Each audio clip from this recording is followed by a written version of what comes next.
Olhei pela janela para o céu cinzento de outubro em South Beta. Fortes gotas de chuva pingavam pelo vidro, borrando o contorno do estacionamento do asilo Golden Year. 75 anos, pensei, alisando os vincos inexistentes do meu hobby de flanela desbotado. 75 anos, e aqui estou eu em um quarto com paredes bege e o cheiro de lavanda que a administração usava para abafar o aroma inevitável da velhice e dos remédios. Senhora Age, a senhora não desceu para o café da manhã. A chefe de Darla, uma jovem enfermeira com um rabo de cavalo eternamente desgrenhado e um caderno que ela usava para anotar quais residentes estavam em conformidade, apareceu na porta. Estávamos preocupadas. Na minha idade, ganhei o direito de pular a aveia se quiser, respondi sem me virar.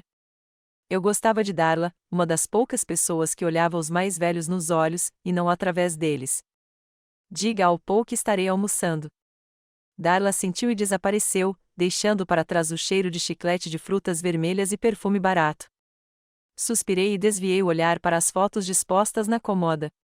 Rex, meu marido, sorria na foto maior. A foto havia sido tirada 1 ano antes de sua morte, quando comemoramos 40 anos de casamento em Lake Tahoe. Seus olhos, azuis brilhantes e vivos, pareciam me seguir pelo quarto. Você teria odiado este lugar, eu disse baixinho. Você sempre disse que morreria em casa. Você teve sorte. As lembranças dos últimos dias de Rex me cobriram como um cobertor pesado. O câncer de pâncreas o levou rápido demais para eu me preparar. Apenas 4 meses do diagnóstico ao funeral. 4 meses que transformaram minha vida de uma rotina organizada em um caos de luto. Após sua morte, nossa casa vitoriana de 3 andares, onde moramos juntos quase toda a nossa vida, tornou-se insuportavelmente vazia. Cada cômodo guardava lembranças de brigas e reconciliações, da criação de Orson, de noites tranquilas lendo livros e celebrações barulhentas cercado por amigos. Guardei essa cripta de memórias por quase 3 anos antes de decidir vendê-la. A corretora, uma mulher de traços marcantes e um leve aroma de limão, disse que eu conseguiria um bom preço. Famílias jovens gostam de casas com história, explicou ela enquanto tirava fotos para o anúncio, e esta casa definitivamente tem uma. A ironia era que eu, sua história, não cabia mais dentro daquelas paredes. Quando o negócio foi fechado, senti não apenas alívio, mas uma estranha sensação de traição, como se tivesse vendido não apenas a casa, mas também a memória da minha vida com Rex. Orson, meu único filho, ofereceu-se para morar com eles na mansão de 2 andares no subúrbio onde morava com a esposa, Gabriele. Recusei. Pude ver claramente a expressão no rosto de Gabriele mudar ao pensar na sogra se mudando para a casa deles, a tensão quase imperceptível nos cantos dos lábios quando Orson pronunciou a oferta, uma pausa microscópica antes de ela forçar um sorriso e dizer, claro, Bri, ficaríamos encantados. Em vez disso, escolhi a Golden Years, uma casa de repouso de classe média em South Beta, longe o suficiente de Orson para não ser um fardo, mas perto o suficiente para visitas ocasionais, que estavam se tornando cada vez mais raras. No primeiro ano, Orson me visitava todos os fins de semana. Ele vinha com uma caixa dos meus chocolates favoritos com amêndoas e cocô, falando sobre o trabalho, o tempo, o carro novo que ele e Gabriele haviam comprado na primavera. Ela vinha com ele cerca de 1 vez por mês, sempre impecavelmente vestida, sempre com um tom de impaciência na voz, sempre se desculpando por não poderem ficar mais tempo. Jantaremos com os colegas de trabalho de Orson. Prometo passar na casa dos meus pais. Preciso me preparar para uma apresentação amanhã. Os motivos mudaram. O subtexto permaneceu o mesmo. Eu era uma obrigação a ser cumprida, não uma pessoa com quem eu queria passar tempo. No 2º ano, as visitas diminuíram para 1 ou 2 por mês. No 3º ano, Orson aparecia 1 vez por mês, às vezes com menos frequência. Telefonemas substituíram os encontros presenciais. Primeiro, longos, com histórias detalhadas sobre a vida dele e perguntas sobre a minha. Depois, mais curtos. Desculpe, mãe. Estou em reunião. Ligo mais tarde. O último nunca veio. No 4º ano, eu já tinha me tornado um item na lista de afazeres dele. Ligar para minha mãe, tic-tac. Dia das Mães, flores e um cartão, tic-tac. Aniversário, telefonema e presente enviado por correio, tic-tac. Tornei-me invisível na vida do meu próprio filho. Comecei a perceber como essa sensação de invisibilidade se estendia a outros aspectos da minha vida. Os vendedores nas lojas me olhavam diretamente, voltando-se para os clientes mais jovens. Os garçons nos restaurantes faziam perguntas aos meus companheiros mais jovens em vez de a mim. Os médicos falavam comigo com condescendência, como se a minha idade automaticamente diminuísse a minha capacidade mental. Certa vez, até fiz uma experiência. Entrei numa livraria no centro da cidade e fiquei 10 minutos no balcão de informações. 3 funcionários passaram, ajudando outros clientes, antes que alguém me notasse. E mesmo assim, um jovem com uma barba desgrenhada perguntou: "Posso ajudar a encontrar uma coisa, vovó?" Vovó. Não senhora, mas vovó. Um termo impessoal que apagou tudo o que eu costumava ser, uma professora de matemática com 30 anos de experiência, a mulher que marchou pelos direitos civis nos anos 60, aquela que certa vez venceu um torneio regional de xadrez, uma esposa, uma mãe, uma pessoa. Tudo reduzido a uma palavra: avó. Nos anos dourados, pelo menos eu tinha um nome: Briage, Sala 213, adora chá de hortelã e palavras cruzadas do New York Times, não suporta mingau de aveia nem aulas de yoga em grupo. Mas mesmo ali, muitas vezes me sentia invisível, uma das muitas mulheres mais velhas de cabelos grisalhos e mãos enrugadas que são facilmente confundidas comigo na sala de jantar. Uma batida na porta me tirou dos meus devaneios. Senhora Age. Paul, o recepcionista, um homem de meia idade com uma careca crescente e olhos perpetuamente cansados, espiou o quarto. Há uma visita para a senhora. Fiquei surpresa. Hoje era quarta-feira, um dia normal de semana. Orson nunca vinha em dias de semana. Quem? Perguntei, ajeitando o cabelo distraidamente. Jennifer Walsh, respondeu Paul, ela está esperando por você na sala de visitas. Jennifer Walsh. O nome me soava familiar, mas eu não conseguia me lembrar de onde o tinha ouvido. Talvez fosse uma ex-colega do ensino médio ou membro do clube do livro do qual eu fazia parte antes de me mudar para cá. Troquei de roupa rapidamente, vesti um vestido azul marinho decente, passei batom e fui para a sala de visitas.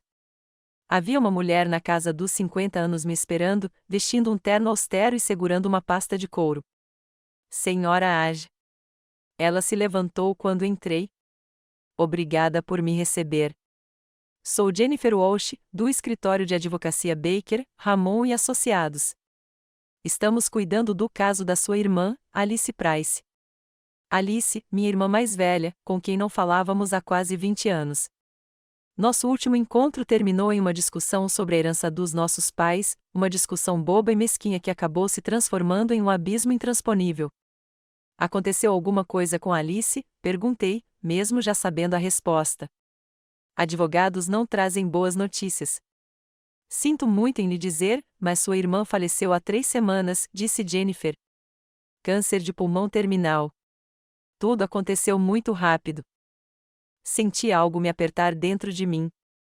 Alice, minha irmã pomposa, teimosa e brilhante, aquela que sempre sabia o que era melhor, sempre estava um passo à frente, sempre tinha a última palavra. Morta. E eu nem sabia que ela estava doente. Por que ninguém me contou? Minha voz soou mais áspera do que eu pretendia. Ela me disse para não fazer isso, respondeu Jennifer simplesmente. Disse que não queria que você a visse daquele jeito, mas que havia mudado o testamento uma semana antes de morrer. Jennifer abriu a pasta e tirou os papéis. A senhora Price deixou um envelope com uma carta e suas economias, $300.000 em dinheiro. Ela insistiu especificamente, então demoramos um pouco para providenciar a transferência. Ela colocou o envelope lacrado sobre a mesa e continuou a explicar os detalhes do testamento, mas eu não estava mais ouvindo. $300.000 em dinheiro da irmã que fingiu por 20 anos que eu não existia. O resto do dia passou como um borrão.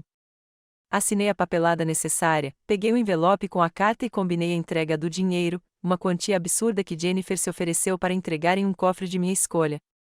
De volta ao meu quarto, fiquei olhando para o envelope por um longo tempo antes de ousar abri-lo. Dentro havia um pedaço de papel escrito com a letra afiada e familiar de Alice. Querida Bri, se você está lendo isso, significa que eu parti. Acho que é um final adequado para a nossa história. Eu sempre precisei ter a última palavra, mesmo que tivesse que morrer para isso.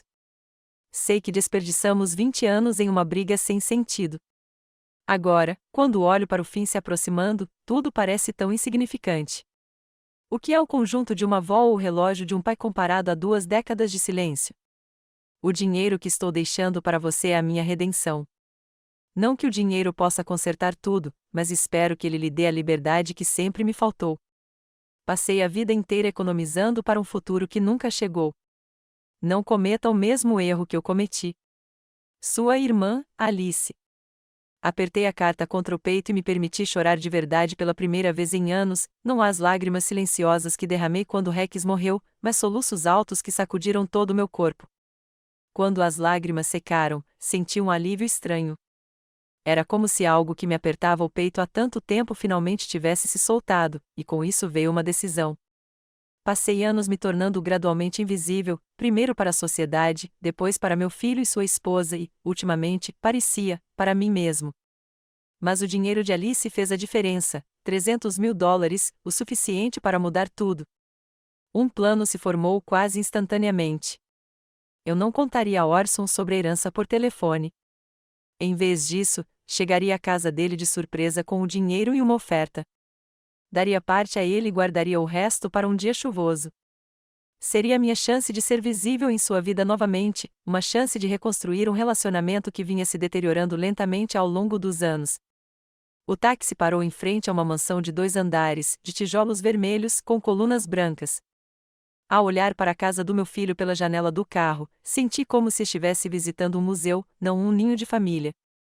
Os arbustos perfeitamente aparados, o gramado imaculado, as luzes ornamentais ao longo da entrada da garagem, tudo gritava riqueza e gosto impecável, ou dívidas exorbitantes. Na minha experiência como professora de matemática, com 30 anos de experiência no ensino médio, já tinha visto famílias suficientes vivendo além de suas posses. Aqui estamos, senhora, disse o motorista, um rapaz com um fone de ouvido. $27,50. Entreguei a ele 2 notas de $20. Fique com o troco, eu disse, saindo do carro. Você pode me ajudar com a mala? Ele assentiu e tirou minha velha mala azul do porta-malas. Colocou-a na calçada, assentiu novamente e foi embora, me deixando sozinha com a casa do meu filho. Respirei fundo antes de me dirigir para a porta da frente. O dinheiro que eu tinha pegado da Alice estava guardado em segurança na minha mala, $300.000 em maços de $100, embrulhados em papel de presente comum e guardados num compartimento secreto que o Rex tinha feito anos atrás, quando íamos para a Europa. Só para o caso de sermos assaltados, disse ele então. Um plano B nunca é demais. Um plano B. Eu também tinha um. Se tudo desse certo, eu daria $150.000 a Orson, metade. Se não, bem, havia um motivo para eu ter deixado minha conta dos anos dourados aberta e guardado minha passagem de volta no bolso lateral da mala. A porta se abriu antes que eu pudesse tocar a campainha. Orson estava parado na soleira, vestindo uma camisa azul e calça escura, a personificação de um gerente de nível médio bem-sucedido. Mãe, ele me abraçou com um entusiasmo que parecia um pouco exagerado. Você devia ter ligado. Eu teria te buscado no aeroporto. E se privar do prazer de uma surpresa? Sorri, afastando-me. Além disso, sei como você está ocupado no trabalho. Nunca estive tão ocupado para minha mãe. Ele pegou minha mala. Meu Deus, o que você colocou aqui? Tijolos? Eu ri, tentando fazer com que soasse natural. Sabe, na minha idade, é difícil viajar com pouca bagagem. Remédios, sapatos confortáveis, livros, tudo pesa. Orson me conduziu a um corredor espaçoso com piso de mármore e um lustre de cristal, um luxo beirando a vulgaridade. A escolha de Gabrielle, sem dúvida. Minha cunhada sempre favoreceu a riqueza ostentosa em detrimento da elegância refinada. Gabi, gritou Orson. Olha quem chegou. Gabrielle surgiu dos fundos da casa, esbelta, bronzeada, impecavelmente arrumada e usando um vestido que provavelmente custava tanto quanto minha pensão mensal. 40 anos e aparentando 35, resultado de dietas rigorosas, alimentação cara e, segundo meu último telefonema com Orson, pequenos ajustes no consultório do cirurgião plástico. Bri. Ela se aproximou, espalhando um perfume floral sobre mim e me abraçou, quase sem me tocar. Que surpresa agradável! Por que você não me avisou que viria? Eu teria deixado seu quarto pronto. Desculpe, querida, respondi com um abraço igualmente superficial. A decisão foi espontânea. Espero não causar nenhum inconveniente. Do que você está falando? Que inconveniência! O sorriso dela não tocou seus olhos. Você é da família. Família? Uma palavra que deveria ter sido reconfortante, mas na boca de Gabriele, soou como um diagnóstico. Vou te mostrar o seu quarto, disse Orson, dirigindo-se às escadas. Vamos te colocar no quarto de hóspedes no segundo andar. Tem uma bela vista para o jardim. Eu o segui, tentando não demonstrar o quanto era difícil subir as escadas. A artrite nos meus joelhos estava me incomodando mais do que o normal ultimamente. O quarto de hóspedes era espaçoso, com uma cama enorme, paredes caiadas e móveis minimalistas, nem um único item pessoal, nem uma única fotografia, o espaço perfeito para alguém que não ficaria muito tempo. Fique à vontade. Orson colocou a mala ao lado da cama. O jantar estará pronto em cerca de 1 hora. Gabi pediu comida daquele novo restaurante italiano. Sabe, ela não cozinha muito bem. Obrigada, querido. Beijei sua bochecha. Me dá um tempinho para me refrescar e eu já desço. Quando a porta se fechou atrás dele, finalmente me deixei relaxar. Afundei na beira da cama, sentindo a tensão dos últimos dias me invadir. A dúvida me atormentava. Será que eu estava certa em aparecer sem avisar? Não teria sido melhor ligar antes, para sondar? Mas meu instinto me dizia que o elemento surpresa me daria uma vantagem. Eu conseguiria ver a reação real deles, não aquela que haviam preparado com dias de antecedência. Fui até a janela.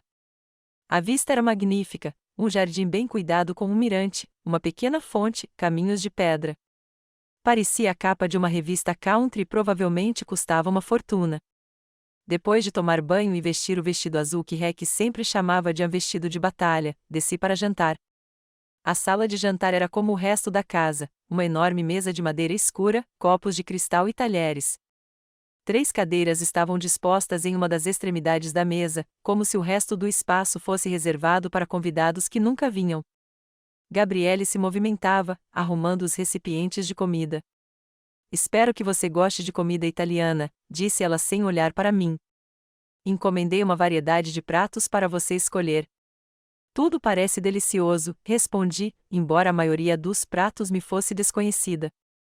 Os anos dourados privilegiavam a culinária americana mais tradicional. Você é tão gentil, Gabriele.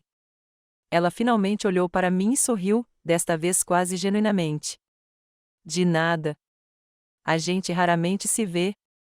Havia um tom de alívio em sua voz que preferi ignorar. Orson apareceu com uma garrafa de vinho. Tinto ou branco, mãe? Tinto, por favor, respondi. Mas não muito. Na minha idade, o álcool não é mais um amigo. Uns goles de um bom vinho fazem bem ao coração, disse ele, enchendo meu copo. Pelo menos era o que meu pai costumava dizer. Seu pai disse muitas coisas, sorri ao lembrar. Nem todas eram cientificamente sólidas. Sentamo-nos à mesa e o ritual do jantar em família começou. Pratos passados, comentários sobre o tempo, perguntas cuidadosas sobre minha saúde. A conversa fluiu para além do habitual. Ninguém se aventurou em assuntos mais profundos.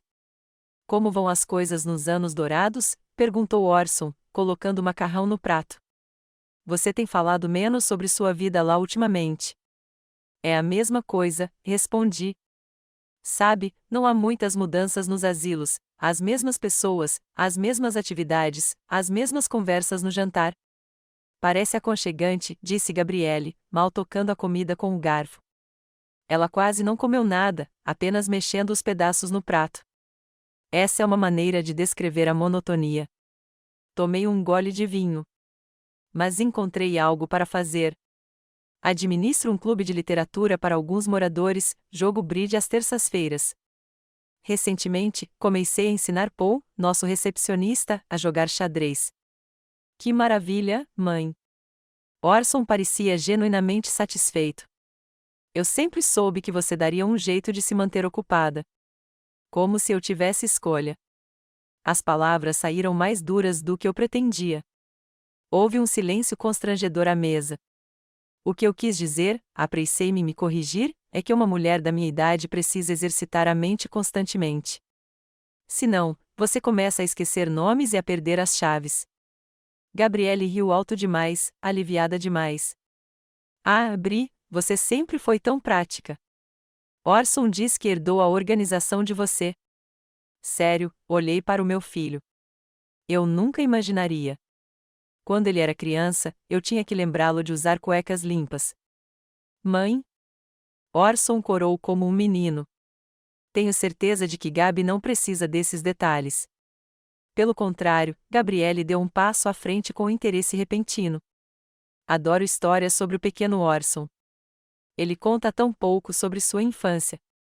Comecei a contar histórias engraçadas sobre meu filho, como ele tentou ensinar o gato do vizinho a nadar na banheira, como certa vez foi para a escola de pijama por baixo num dia particularmente frio, como se recusou teimosamente a comer vegetais verdes até os 12 anos.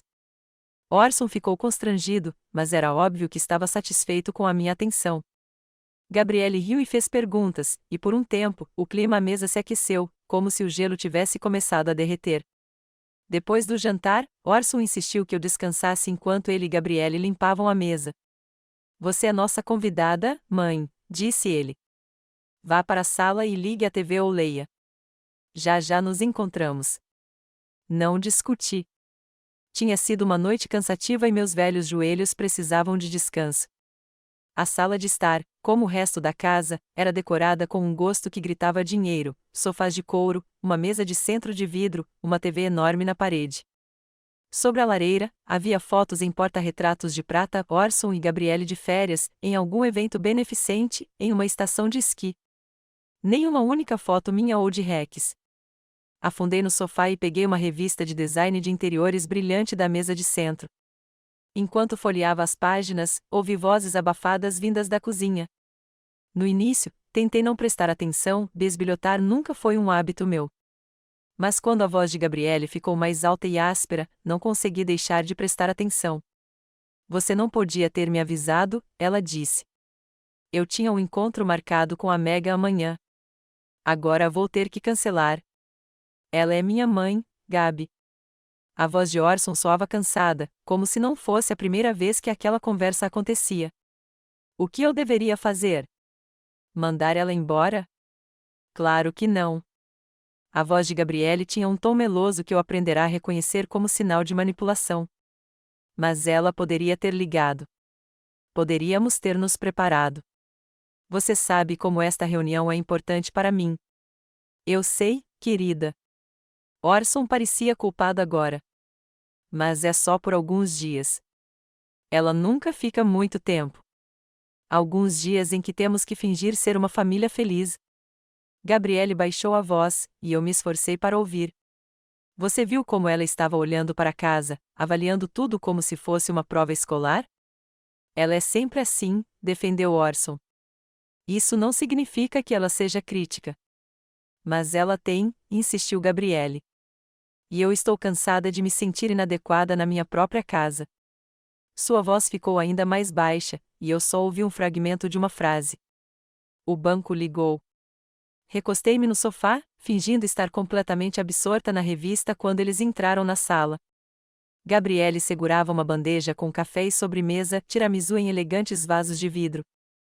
Espero que goste de tiramisu, Bri, disse ela com um sorriso que não deixava vestígios de sua irritação recente. É a especialidade do restaurante. Parece delicioso, respondi, embora tivesse que admitir que nunca tinha comido antes. Ah, então você vai se deliciar. Ela colocou a bandeja na mesa. Orson, querido, você pode servir o café? A noite continuou no mesmo ritmo de atenção ostensiva, conversas superficiais e tópicos cuidadosamente evitados. Contei a eles sobre o asilo, guardando minha solidão para mim.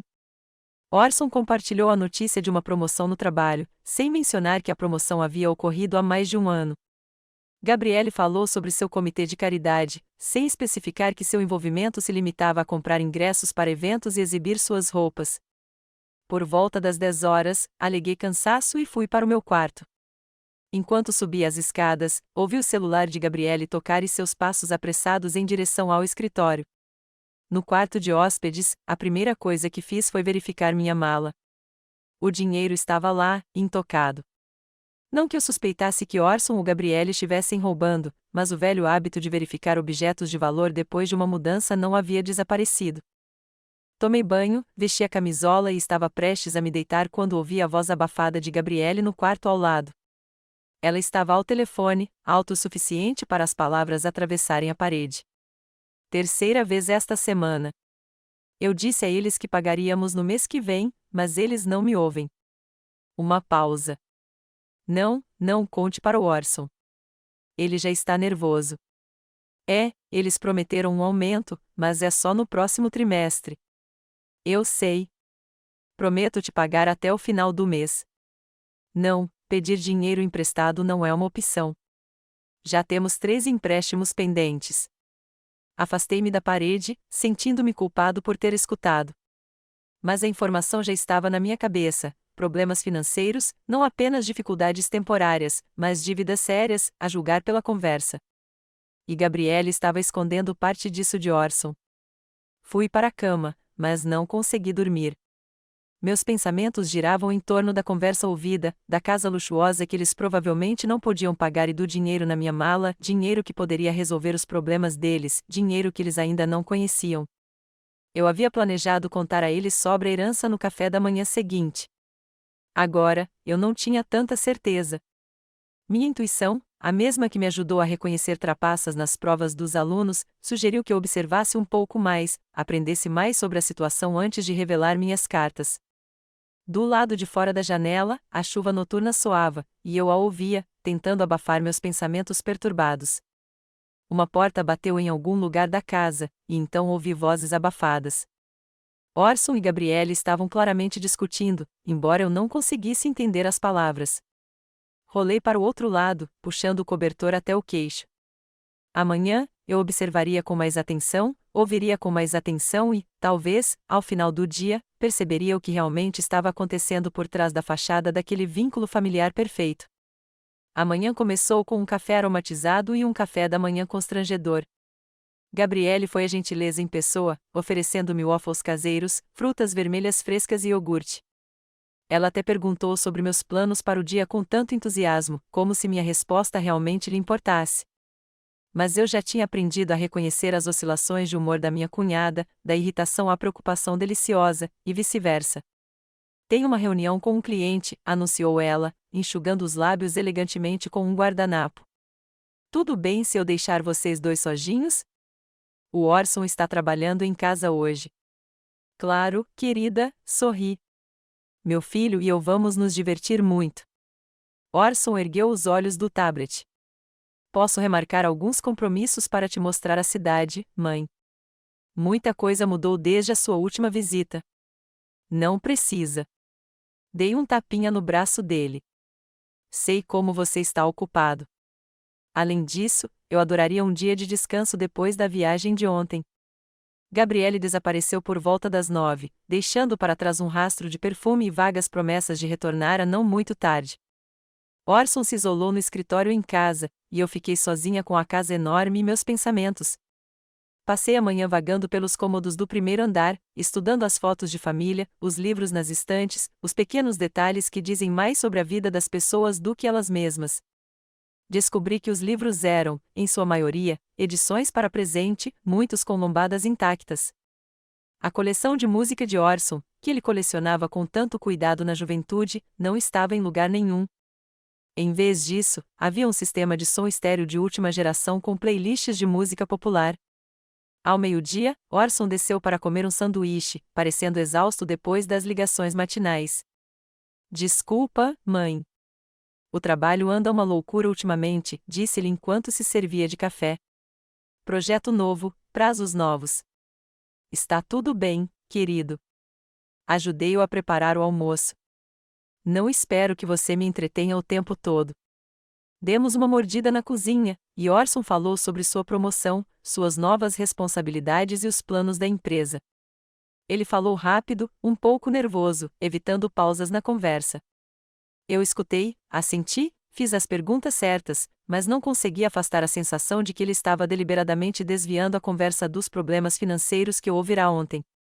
A Gabi está se esforçando muito, disse-ele de repente, como se estivesse respondendo a uma acusação inexistente. O negócio dela está apenas começando, mas ela tem grandes planos. Negócios? Tentei manter a voz neutra. Você não me contou que Gabriele abriu o próprio negócio. Design de interiores. Orson sorriu, mas o sorriso parecia forçado. Ela sempre teve ótimo gosto, sabia? E agora decidiu transformar isso em profissão. Isso é louvável. Tomei um gole de chá. Há quanto tempo ela faz isso?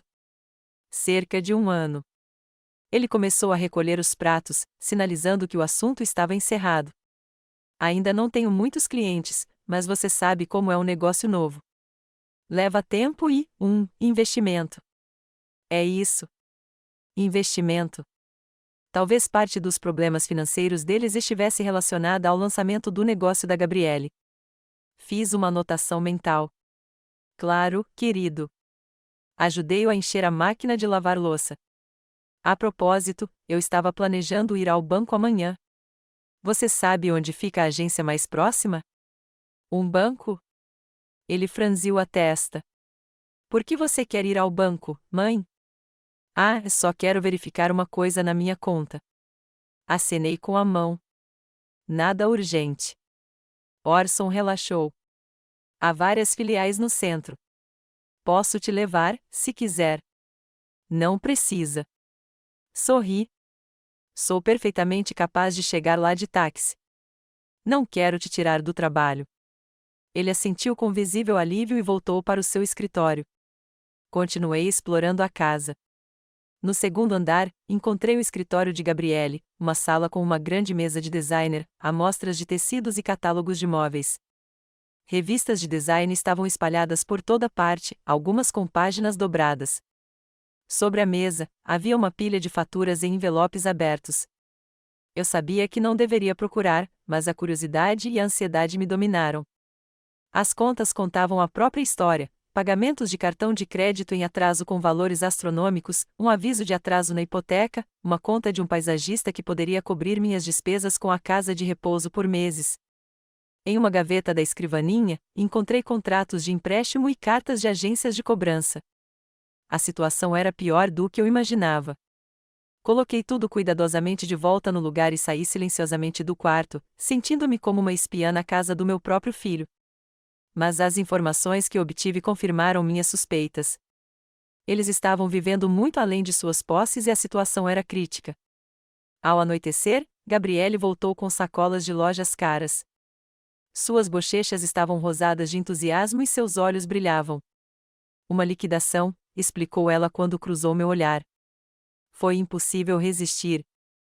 No jantar, ela falou sobre uma reunião com um cliente em potencial, o dono de uma casa de campo que queria uma reforma completa. Se eu conseguir esse pedido, será um grande avanço, ela apertou a mão de Orson. Exatamente o que precisamos. Que maravilha, querida, ele sorriu. Mas eu podia ver a tensão nos cantos dos seus olhos. Eu os observava, tentando decifrar a dinâmica do relacionamento deles. Gabriele olhava feio, controladora, exigindo atenção. Orson cedia, acalmava, apoiava. Eles eram como atores em uma peça bem ensaiada, onde cada um sabia seu papel. Mas por trás da fachada perfeita havia rachaduras que se tornavam cada vez mais perceptíveis. Depois do jantar, aleguei cansaço e subi para o meu quarto. Queria ler, mas descobri que havia deixado meus óculos de leitura lá embaixo, na sala de estar. Desci as escadas na ponta dos pés para não incomodar Orson e Gabriele, e ouvi suas vozes vindas do escritório. A porta estava entreaberta, e a luz incidia em uma faixa estreita sobre o carpete do corredor. Não podemos mais enrolar, a voz de Gabriele soou insistente. O banco nos deu um último aviso. Mais um pagamento atrasado e eles vão iniciar o processo de execução hipotecária. Eu sei, disse Orson baixinho, cansado. Estou tentando, Gabi. Conversei com meu chefe sobre o bônus, mas ele disse que só será pago no próximo trimestre. Próximo trimestre? Sua voz subiu uma oitava. Tá brincando? Faltam 3 semanas para o prazo final da hipoteca, sem falar nos cartões de crédito e no financiamento do seu carro. Houve uma pausa, e ouvi o som de uma garrafa sendo aberta, depois o tilintar de vidro contra vidro. Eles estavam se servindo de uma bebida. Precisamos pensar em outras opções, disse Gabriele, baixando a voz. Fontes de renda mais imediatas. O que você quer dizer? Orson parecia cauteloso. Sua mãe, disse Gabriele tão baixinho que precisei prender a respiração para ouvir. Ela está escondendo alguma coisa. Tenho certeza. Essa visita repentina, as perguntas dela sobre o banco. Mãe? Orson riu, mas soou artificial. Ela só tem uma pensão, Gabi. O que será que ela está escondendo? Não sei, disse Gabriele. Mas tem alguma coisa errada aqui. Você já reparou como ela carrega a mala por aí? Nunca a deixa, nem a desfaz completamente. Entrei no quarto dela enquanto você estava almoçando e tentei olhar, mas estava trancado. Fiquei sem fôlego. Ela mexeu nas minhas coisas. Ainda bem que tive a precaução de trancar a mala. Você mexeu nas coisas da minha mãe? Orson parecia chocado. Gabi, isso é um absurdo. Não me dê sermão, ela retrucou. Precisamos de dinheiro, não de moral. Se sua mãe tem alguma economia, precisamos saber. E o que você sugere? Perguntou Orson após uma pausa. Sua voz soava humilde, como se já soubesse a resposta e não estivesse pronto para resistir. Fale com ela, disse Gabriele, mais gentilmente. Conte-lhe sobre os nossos problemas. Ela é sua mãe. Ela vai querer ajudar.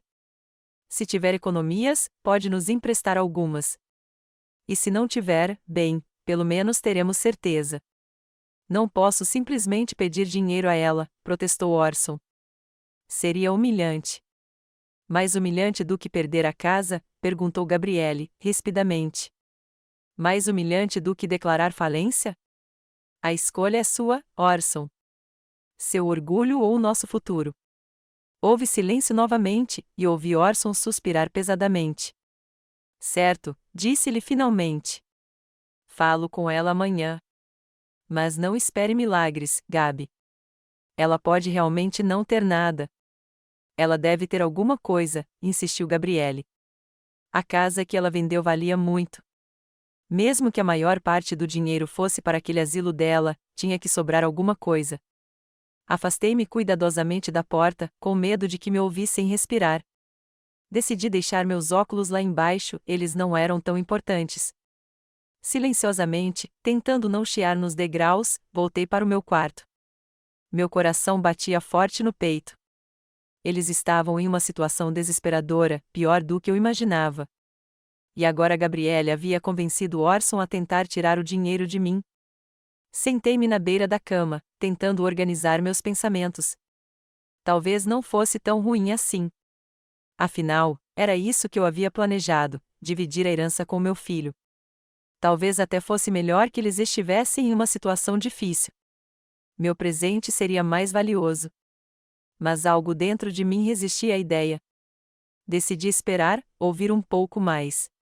Talvez pela manhã a imagem ficasse mais clara. Não dormi bem naquela noite, acordando a cada farfalhar na casa. Por volta das 3 da manhã, ouvi novamente vozes vindas do quarto de Orson e Gabriele através da parede fina. Eles não estavam discutindo, mas falando em voz baixa, alto o suficiente para eu entender as palavras.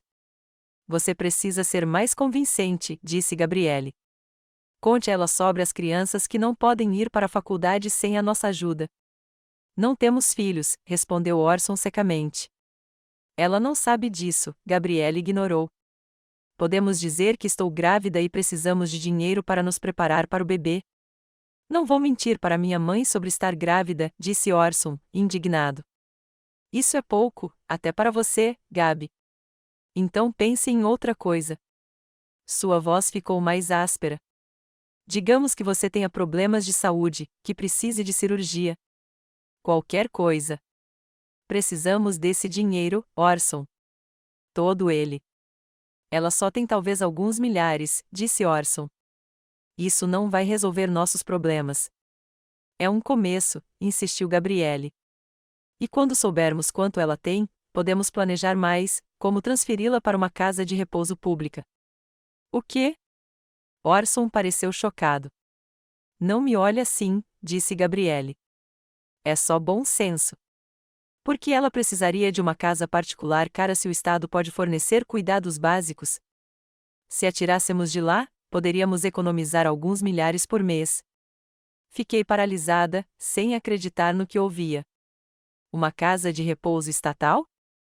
Eu já tinha ido uma vez, quando visitava um velho amigo, quartos superlotados, funcionários indiferentes, cheiro de urina e desinfetante, pacientes amarrados a camas.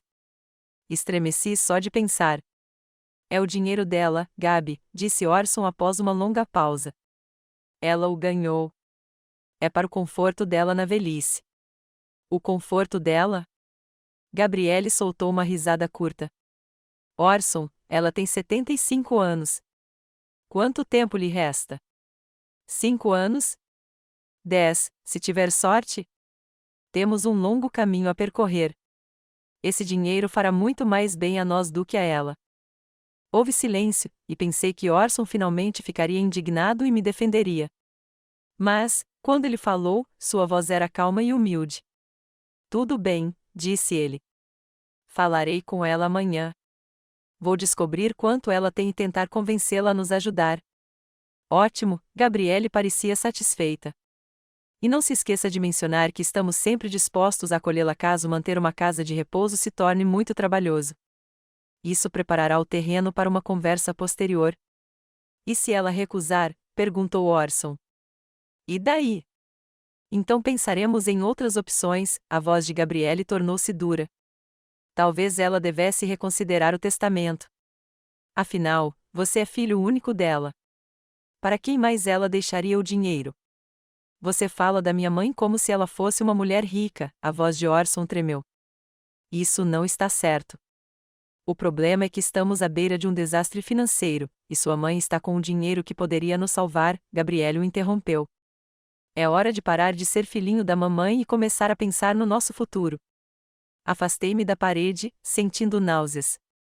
Meu filho, meu Orson, o mesmo menino que criei sozinha após a morte prematura do pai, para quem li histórias de ninar, cujos joelhos quebrados beijei, a quem ensinei a ser honesto e atencioso, agora planejava me extorquir dinheiro e depois me mandar para viver o resto dos meus dias em uma instituição estatal com cuidados mínimos.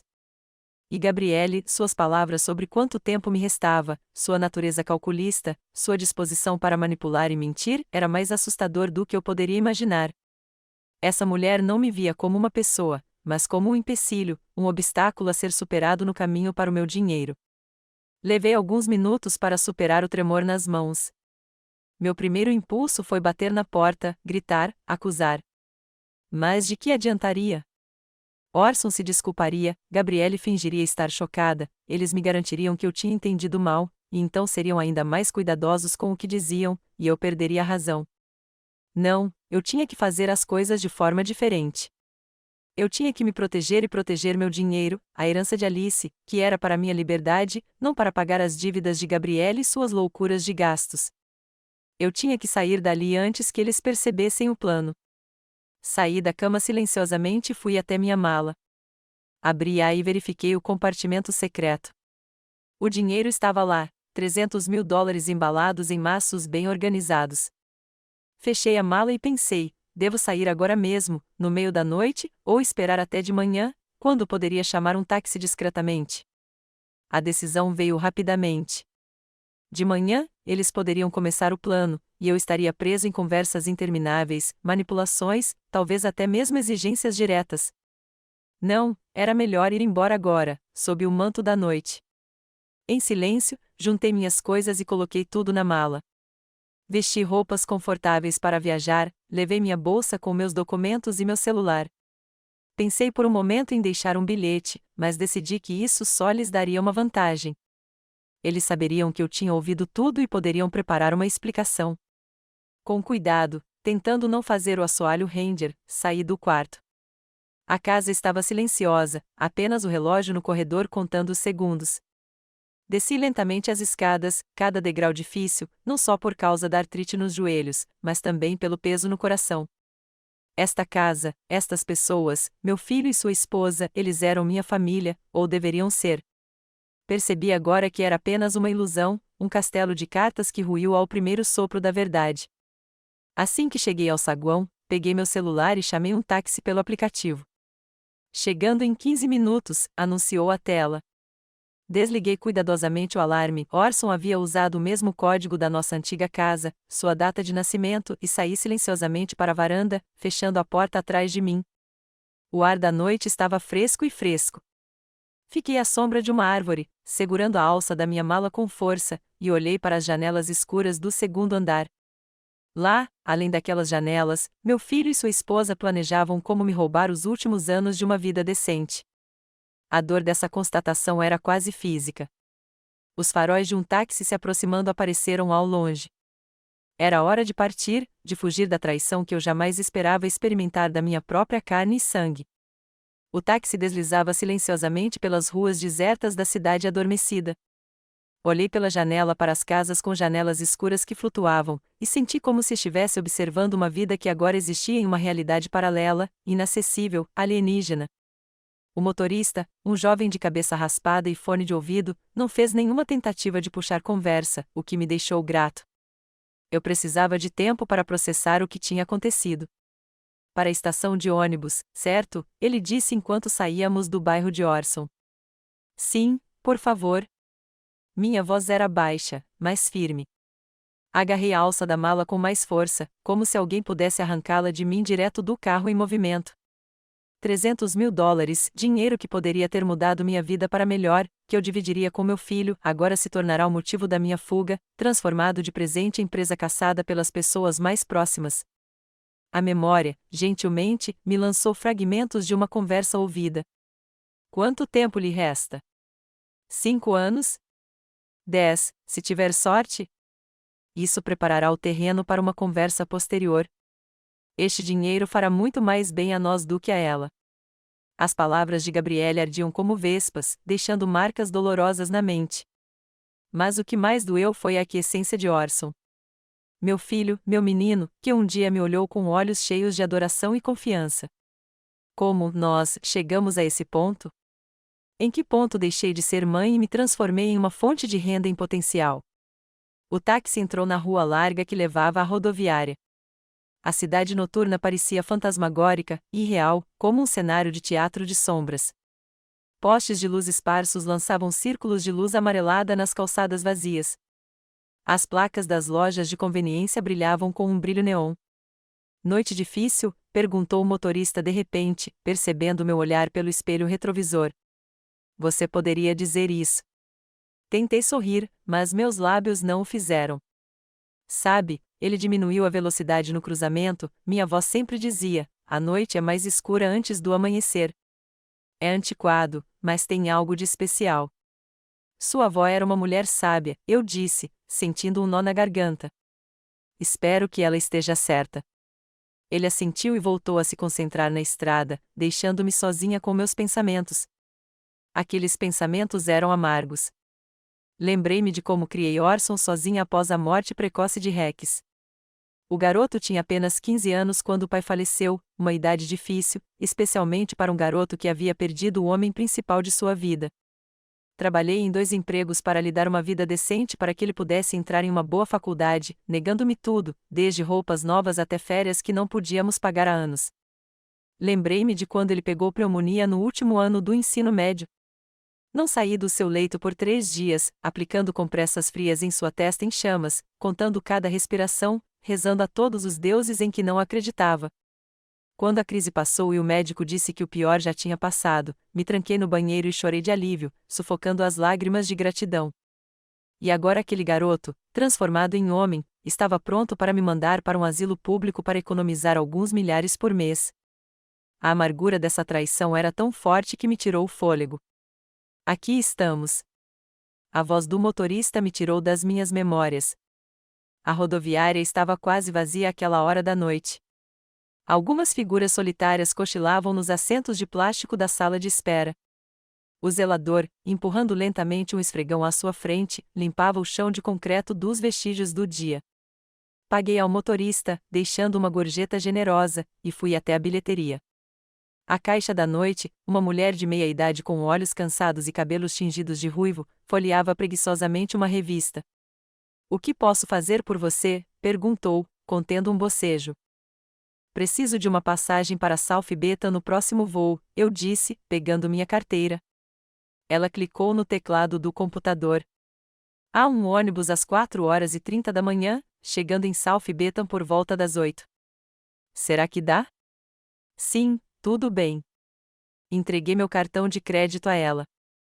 "Um ingresso, por favor." Depois de pegar a passagem, encontrei um lugar na sala de espera, longe dos outros passageiros. Faltava mais de 1 hora para a partida. Coloquei a mala entre as pernas, segurando a alça com força, e peguei o celular. 3 chamadas perdidas de Orson, então ele já havia detectado minha ausência. Desliguei o telefone. A explicação podia esperar. Sentado na sala de espera meio vazia, de repente me senti muito velho e muito sozinho. Durante toda a minha vida, pensei que estava construindo uma base sólida para o futuro, o meu e o do meu filho. Trabalhei, economizei, planejei, e aqui está o resultado. Aos 75 anos, estou sentado em uma rodoviária no meio da noite, tendo fugido da casa do meu filho com uma mala cheia de dinheiro. Engraçado, se você pensar bem, ou trágico. A linha entre comédia e tragédia sempre foi tênue. O cansaço vinha em ondas, mas eu tinha medo de fechar os olhos. E se eu dormisse e alguém roubasse minha mala? E se o Orson adivinhasse para onde eu estava indo e aparecesse aqui antes do ônibus partir? Paranoia, minha mente sussurrava. Mas meu instinto de autopreservação era mais forte. Às 4 horas, anunciaram o embarque para o meu voo. Me esforcei para me levantar, sentindo os joelhos doerem depois de ficar sentado no assento de plástico duro por tanto tempo. O ônibus estava quase vazio, alguns estudantes com fones de ouvido conectados aos seus aparelhos, um casal de idosos no meio da cabine, um homem solitário com uma jaqueta surrada roncando perto da janela. Escolhi um assento no fundo do ônibus, coloquei minha mala no assento ao meu lado e a cobri com a jaqueta. Quando o ônibus partiu, senti um alívio estranho, como se a cada quilômetro da casa de Orson, um peso invisível caísse dos meus ombros. Enquanto olhava pela janela para as silhuetas escuras dos prédios, pensei em como meu relacionamento com meu filho havia mudado ao longo dos anos.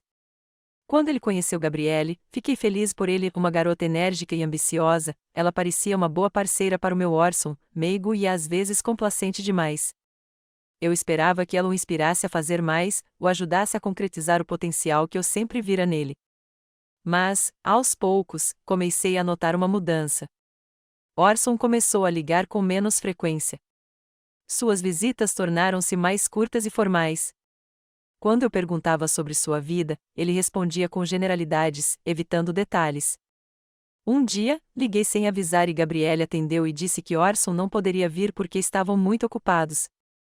Eu ouvi a voz dele ao fundo e uma risada que se interrompeu quando Gabrielle lhe disse algo bruscamente, cobrindo o fone com a mão.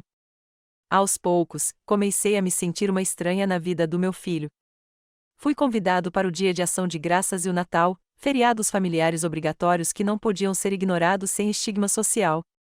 Mas mesmo assim, eu me sentia como um convidado, não como um membro da família. Quando decidi vender a casa e me mudar para a Era Dourada, Orson não se opôs. Ele se ofereceu para morar com eles, mas não havia entusiasmo em sua voz. E Gabrielle não escondeu o alívio quando recusei. "Você será mais feliz entre seus colegas", ela disse. Naquela época, agora eu entendia o que isso significava: você estará longe de nós e do nosso dinheiro. O ônibus parou em uma pequena estação para um breve intervalo. Não desci com medo de deixar minha mala desacompanhada. Em vez disso, tirei uma garrafa d'água da bolsa e tomei alguns goles. O telefone no meu bolso vibrou. Orson novamente. Ignorei a ligação. O que eu diria a ele quando finalmente conversássemos? Que o ouvi conversando com a esposa? Que eu sabia dos planos deles de me internar em um asilo público? Que me senti traído pelo meu próprio filho? As palavras pareciam inadequadas, incapazes de transmitir a profundidade da minha dor e frustração. Quando o ônibus partiu novamente, o céu a leste começou a clarear. O amanhecer chegou lentamente, relutante, como se o sol hesitasse em nascer naquele dia. Observei a escuridão recuar, dando lugar a uma luz pálida e turva, e pensei no que aconteceria a seguir.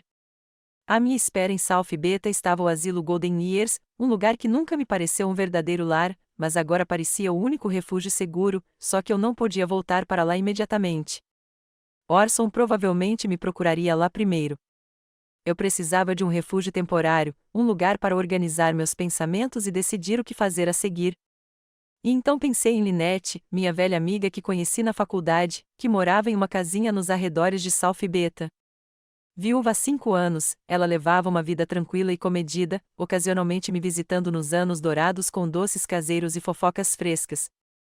Lynette sempre dizia que sua casa estava aberta para mim. Se você se cansar daquela gaiola dourada, venha me visitar, brincava, referindo-se aos anos dourados.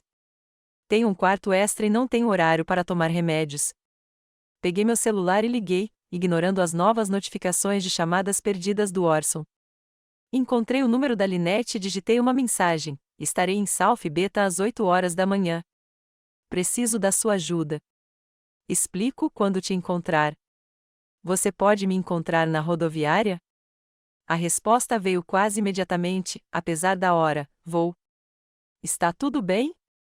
Na verdade não, escrevi. Te conto quando te conhecer. Esperando. Não se preocupe, respondeu Lynette. E senti uma onda de gratidão por aquela mulher que, ao contrário do meu sangue, nunca me deu as costas. Cochilei o resto do caminho, acordando a cada curva e freada do ônibus. Sonhei com Orson, um garotinho com joelhos quebrados e olhos confiantes, perguntando por que eu estava indo embora. Eu não vou embora, eu disse a ele no meu sonho. Foi você quem me deixou. Ele olhou sem compreender, e seu rosto gradualmente mudou, amadureceu, suas feições se aguçaram, seus olhos escureceram, até que diante de mim estava um estranho disfarçado de meu filho. Acordei com o coração disparado quando o ônibus chegou a South Beta.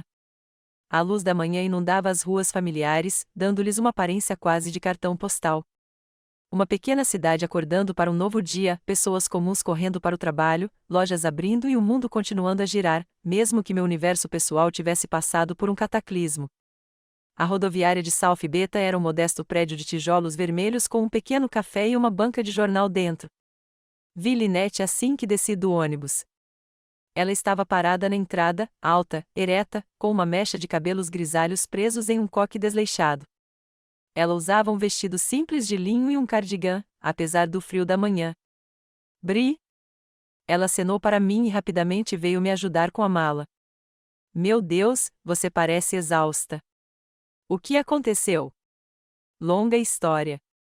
Abracei-a, sentindo o aroma familiar de sabonete de lavanda e assados caseiros. Obrigada por terem vindo. Não seja boba. Ela pegou minha mão. Meu carro está no estacionamento. Vamos para minha casa. Eu preparo o café da manhã e você me conta tudo. Enquanto caminhávamos até o seu velho Volvo, eu senti a tensão das últimas horas se dissipar lentamente. Lynette não fazia perguntas. Ela simplesmente estava lá, confiável, calma, familiar. Seu filho me ligou há cerca de 1 hora, disse ela abruptamente quando chegamos ao carro. Perguntou se eu sabia onde você estava. Parecia preocupado. Fiquei paralisada. O que você disse a ele? Que eu não te via desde terça-feira, quando te visitei na Golden Years. Ela me olhou atentamente. Eu não menti, mas pela sua cara e pela sua aparição repentina tão cedo com a sua mala, você tem algo sério acontecendo. Assenti, sentindo o nó na garganta novamente. Muito sério, Lynette. Eu não sei se algum dia conseguirei perdoá-lo. Ela me ajudou a entrar no carro e cuidadosamente colocou minha mala no porta-malas. Aconteça o que acontecer, disse ela enquanto ligava o motor, você pode ficar comigo o tempo que precisar. O quarto de hóspedes é sempre seu. Obrigada. Olhei pela janela para as ruas de South Beta e senti como se estivesse em casa depois de uma viagem longa e cansativa. Preciso de tempo para pensar nas coisas, decidir o que fazer a seguir. Você terá todo o tempo do mundo. Linette dirigiu o carro com confiança pelas ruas da manhã. Enquanto isso, um café da manhã quente, um banho e descanso. O resto vai ter que esperar. Recostei-me na cadeira, sentindo o cansaço das últimas 24 horas pesar sobre mim como um cobertor pesado. Havia muita coisa a decidir: o que fazer com o dinheiro, como me proteger das tentativas de Orson e Gabrielle de se apropriar dele, como conviver com a percepção da traição das pessoas mais próximas. Mas agora, naquele momento, senti um estranho alívio.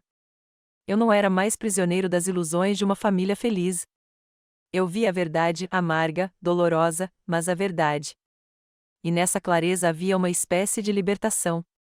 A casa de Linette surgiu no horizonte, uma casinha aconchegante com um jardim repleto de flores primaveris, um lugar onde paz e segurança me aguardavam, um refúgio temporário a caminho de uma nova vida.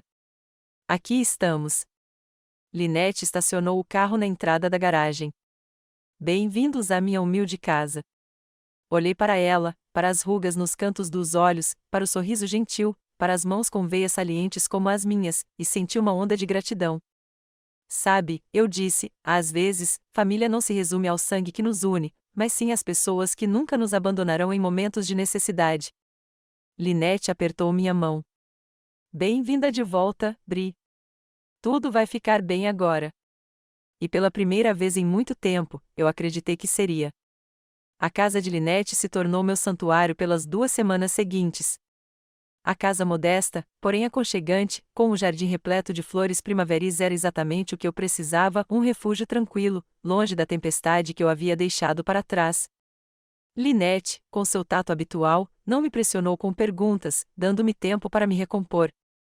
Foi somente no 3º dia, durante uma xícara de chá da tarde, que finalmente contei ela toda a história, a herança de Alice, os planos de dividir o dinheiro com Orson, a conversa ouvida e a fuga noturna.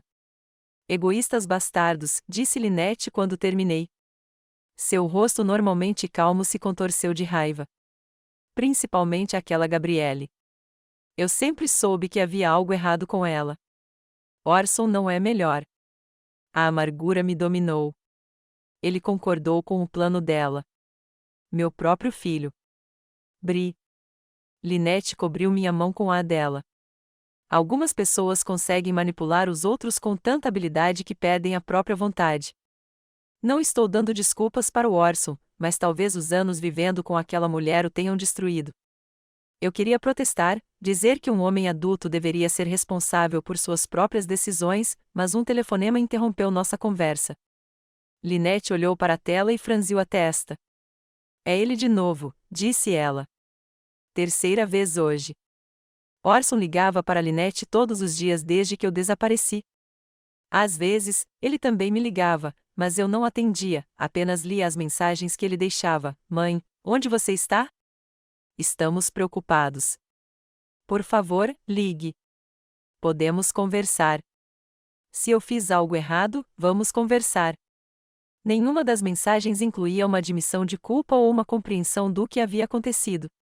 No dia seguinte, mais 2 amigas se juntaram a nós, Susan Meyer, uma vizinha dos anos dourados, uma excêntrica ex-artista com um otimismo inabalável, e Eddie Britt, uma ex-colega de colégio sarcástica e perspicaz. Linette organizou a reunião como um conselho de mulheres, 4 mulheres mais velhas, unidas pela amizade e pelo objetivo comum de me ajudar a planejar o futuro. Você deveria processá-lo, disse Eddie quando contei minha história, por danos morais e tentativa de abuso financeiro. Eddie, Susan revirou os olhos, você vê tudo como motivo para processar. Bri não precisa de vingança. Ela precisa de um plano e segurança. Linette acrescentou, Orson vem para South Beta amanhã. Ele vai procurar Bri por todos os lugares. Então precisamos nos apressar, Susan se adiantou. Tem uma amiga no Seaside Gardens, uma nova casa de repouso no litoral, muito melhor que a Golden Years, particular e com atendimento médico de primeira. Posso ligar para ela. Jardins à beira-mar, lembrei-me do lindo prédio com vista para o mar por onde Linette e eu às vezes passávamos de carro. Mas deve custar uma fortuna. Você tem uma fortuna, disse Eddie, apontando para a mala. É hora de usá-la para o seu próprio bem, não para aqueles bandidos ingratos. Passamos a tarde discutindo opções e elaborando um plano. À noite, a decisão estava tomada. Eu me mudaria para Seaside Gardens, pagando um ano de aluguel adiantado para me proteger das manipulações financeiras de Orson. Depositaria parte do dinheiro em uma conta bancária em meu nome e parte em espécie para emergências. Na manhã seguinte, Susan ligou para uma amiga no Seaside Gardens, e eu tinha um encontro marcado com a recepcionista ao meio-dia. Lynette e eu fomos lá logo depois do almoço. O Seaside Gardens era exatamente como eu havia imaginado, um elegante prédio de 3 andares com janelas panorâmicas, cercado por um parque bem cuidado com vista para o oceano. Lá dentro, fomos recebidos por Victoria Bovin, uma recepcionista de cabelo impecável e olhar atento. Passamos a hora seguinte explorando o Seaside Gardens, espaçosas suítes individuais com banheiro privativo, um restaurante com cardápio exclusivo, uma biblioteca, um jardim de inverno, uma piscina e um centro médico com equipe em tempo integral. Tudo isso era impressionante e prometia confortos com os quais eu jamais sonharia nos meus anos dourados. Estamos tentando criar não apenas um lugar para morar, mas um verdadeiro lar, explicou Victoria enquanto discutíamos os detalhes em seu escritório. Nossos moradores mantêm sua independência, mas recebem todo o apoio necessário. O preço estava de acordo com o nível, o dobro do da Golden Years. Mas, com a herança da Alice, eu podia pagar. Pela primeira vez em muito tempo, senti que estava tomando uma decisão por mim mesma, não por outra pessoa. Quando voltamos para casa, encontramos Susan e Eddie nos esperando com novidades. Orson está aqui, disse Susan assim que entramos. Ele estava no Golden Sistema, anos dourados perguntando sobre você. Depois ele foi à polícia. A polícia? Fiquei gelado. Por quê? Ele queria registrar um boletim de ocorrência de desaparecimento, explicou Eddie, mas lhe foi explicado que um adulto com capacidade legal tem o direito de sair sem avisar a família, principalmente se eles deixaram um bilhete. Que nota! Olhei para ela, perplexo. Eddie deu um sorriso presunçoso. Aquele que deixei no seu quarto na Golden Years hoje de manhã. Querido Orson, decidi tirar umas férias. Não se preocupe comigo. Estou perfeitamente bem. Entro em contato quando estiver pronta. Está escrito com a sua letra. Bem, é bem parecido. Eddie. Eu não sabia se ficava horrorizada ou encantada. É falso. É a defesa de um amigo, ela deu de ombros. Além disso, você está muito bem e vai entrar em contato com ele quando estiver pronta. Eu só agilizei o processo. Na semana seguinte, colocamos o plano em ação.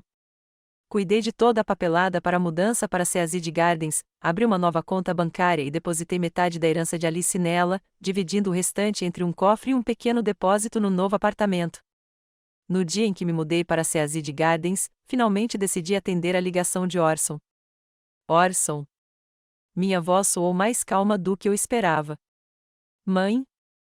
Ele deu um suspiro de alívio. Ah, graças a Deus. Onde você está? Eu estava ficando louco de preocupação. Estou segura, eu disse. E eu sei, Orson. Ouvi tudo. Houve uma pausa tão longa que me perguntei se havia perdido a conexão. Do que você está falando? Ele finalmente perguntou, mas não parecia tão certo. Sobre a sua conversa com Gabriele. Sobre seus planos de pegar meu dinheiro e me mandar para uma casa de repouso estatal. Sobre quanto tempo eu tinha de vida, 5 ou 10 anos, se eu tivesse sorte. Houve silêncio novamente, e então uma voz baixa e contida: Mãe, eu posso explicar.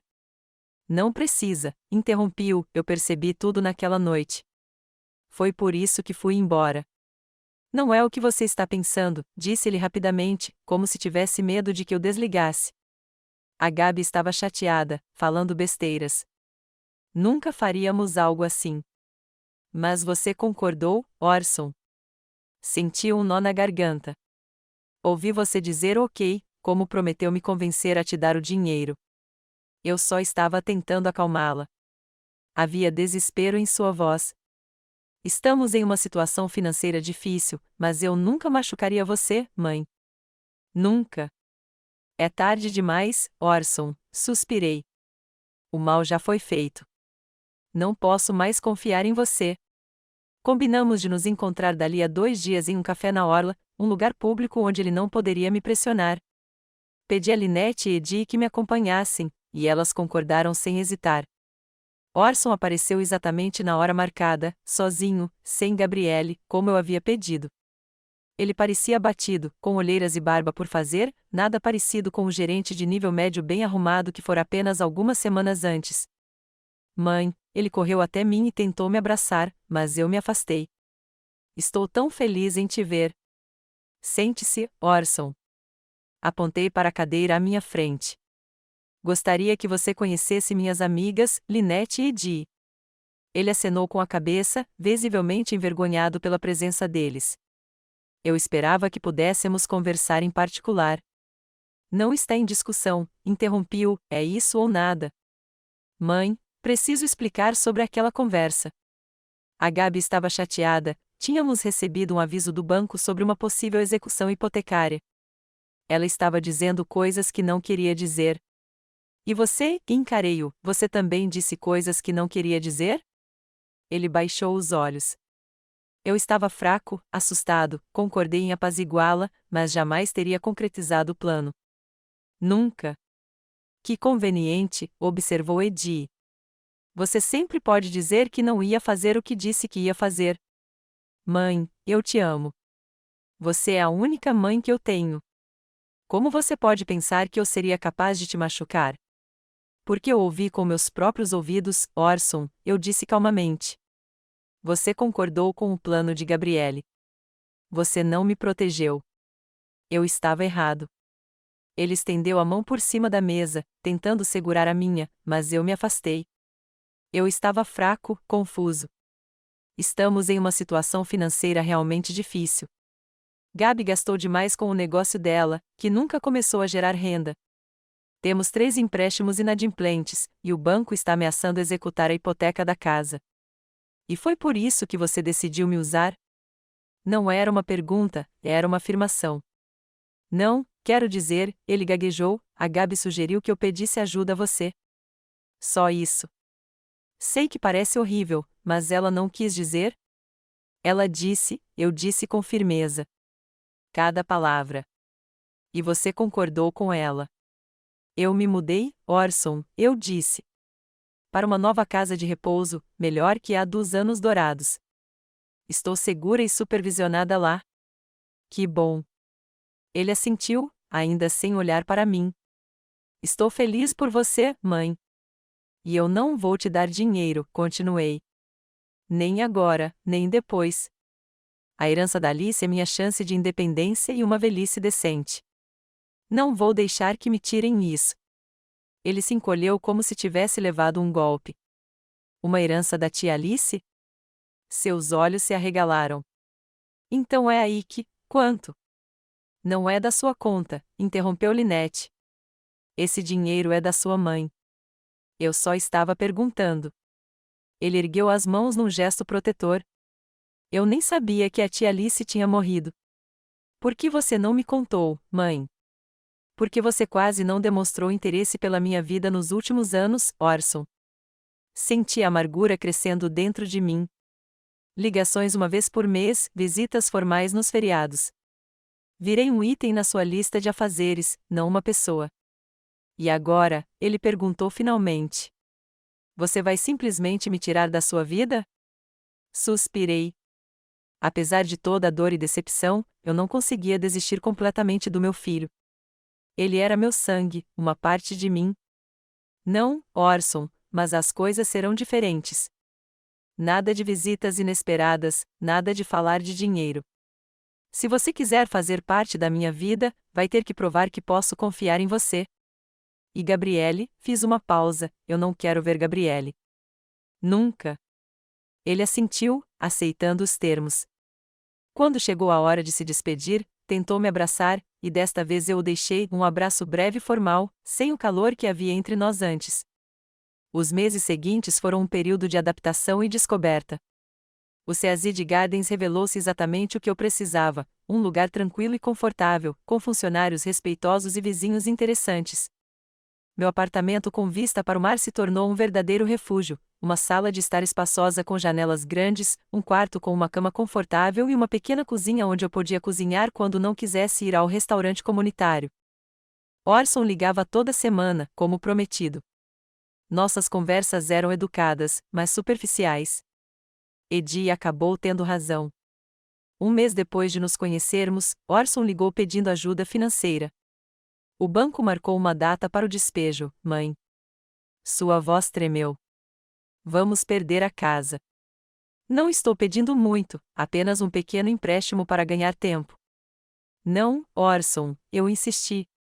Nós conversamos sobre isso. Sem conversa sobre dinheiro. Mas, mãe. Não, interrompi-o, venda a casa você mesmo antes que vire um despejo. Encontre um lugar menor para morar. Comece a viver de acordo com suas possibilidades. Ele não ligou por 2 semanas depois daquela conversa. Quando finalmente ligou, me contou que ele e Gabriele tinham decidido vender a casa e se mudar para um apartamento. Ela ficou furiosa e jogou a culpa em você, mas não tivemos escolha. Enquanto isso, em Seaside Gardens, encontrei uma nova família. Conheci Carlos, um ex-professor de literatura que dirigia um clube do livro semanal Mary, a viúva de um almirante cujas histórias de viagens pelo mundo faziam você esquecer o tempo, e Tom, um ex-chefe que às vezes dava aulas de culinária para os moradores. Lynette, Susan e Eddie me visitavam com frequência. Tomávamos chá no meu terraço com vista para o mar, jogávamos cartas e discutíamos livros e filmes. Essas eram as horas mais felizes dos meus dias, tempo passado com pessoas que me valorizavam pelo que eu era, não pelo que eu podia dar a elas. Uma noite, enquanto estávamos sentados no terraço assistindo ao pôr do sol, Susan de repente sugeriu: e se fizéssemos uma viagem, todos juntos? Uma viagem? Olhei para ela surpreso. Para onde? Para a Europa. Seus olhos brilharam de entusiasmo. Sempre sonhei em conhecer Paris, Roma, Barcelona. Poderíamos alugar apartamentos por meio desses novos serviços de aluguel, viajar no nosso próprio ritmo. Na nossa idade? Eddie perguntou cética, mas já havia interesse em sua voz. Por que não? Lynette apoiou a ideia. Não estamos ficando mais jovens, meninas. Se não for agora, quando? Fiquei pensando. Eu tinha dinheiro, o dinheiro que Alice me deixou para viver a vida ao máximo, não apenas existir. Por que não usar parte dele para realizar um sonho antigo? Sabe, eu disse, Rex e eu sempre planejamos ir para a Itália depois que ele se aposentasse, visitar Florença, Veneza, Toscana, mas aí ele adoeceu, e o plano continuou sendo um plano. Então talvez seja a hora de colocar isso em ação, disse Lynette, olhando para mim com compreensão. Passamos o resto da noite planejando a viagem, fazendo listas de cidades que queríamos visitar, discutindo itinerários, rindo da ideia de 4 americanas mais velhas conquistando a Europa. Pela primeira vez em muito tempo, senti uma verdadeira empolgação, uma expectativa pela aventura. Quando meus amigos foram embora, sentei-me no terraço com uma xícara de chá, olhando para o oceano noturno. Meu telefone vibrou. Orson estava ligando. Quase decidi não atender, mas algo me fez atender. Mãe? Sua voz soou estranhamente tensa. Eu esperava que você atendesse. O que houve, Orson? Fiquei um pouco ansioso. Ele gaguejou. Preciso da sua ajuda, mãe. Gabi e eu terminamos. Ela foi a professora de yoga e levou quase todas as nossas economias. Eu não sei o que fazer. Fechei os olhos, sentindo emoções conflitantes se debatendo dentro de mim, compaixão pelo meu filho e cansaço nascido de uma experiência amarga. Desculpe, Orson, disse eu finalmente. Mas se você está ligando pedindo dinheiro. Não, ele me interrompeu. Quer dizer, sim, eu preciso de dinheiro, mas não do seu. Eu queria saber se você poderia procurar um apartamento em South Beta, algo barato. Estou pensando em me mudar para lá, recomeçar, mais perto de você. Eu não sabia o que dizer. Uma parte de mim queria acreditar que era um desejo sincero de reconstruir nosso relacionamento. A outra parte suspeitava que fosse apenas mais uma manipulação. Eu entendo se você não quiser ajudar, acrescentou ele baixinho. Depois de tudo o que aconteceu, mas eu realmente quero mudar, mãe, ser uma pessoa melhor, e preciso do seu apoio não financeiro, só de saber que você está lá para mim. Olhei para o oceano escuro, pensando na jornada que me aguardava, nos meus novos amigos, na liberdade que havia encontrado. A verdadeira família nem sempre são aqueles que têm laços de sangue com você, mas aqueles que escolhem estar ao seu lado, que o veem como uma pessoa, não como um meio para um fim. Vou pensar nisso, Orson, eu disse finalmente. Me liga daqui a uma semana. No momento, estou ocupado me preparando para a viagem. Uma viagem? Ele pareceu surpreso. Para onde você vai? Europa. Senti um leve sorriso nos lábios. Com meus amigos. Queremos ver o mundo enquanto ainda podemos. Que maravilha, mãe. Ele parecia genuinamente feliz. Você merece. Quando terminamos de conversar, fiquei sentada no terraço, ouvindo o som das ondas e refletindo sobre as estranhas reviravoltas do destino. Aos 75 anos, minha vida havia mudado de maneiras que eu jamais poderia imaginar. Perdi as ilusões sobre a família, mas encontrei amigos verdadeiros. Sobrevivi à traição, mas encontrei a liberdade. Não sabia se algum dia conseguiria perdoar Orson completamente, confiar nele novamente. Não sabia se seu desejo de mudança era genuíno ou apenas mais uma tentativa de manipulação. Mas eu sabia de uma coisa: eu não era mais invisível, uma velha sem voz a ser ignorada e usada. Eu era Briage, uma mulher com vontade própria, direito à felicidade e uma vida que valia a pena ser vivida. E ninguém poderia tirar isso de mim.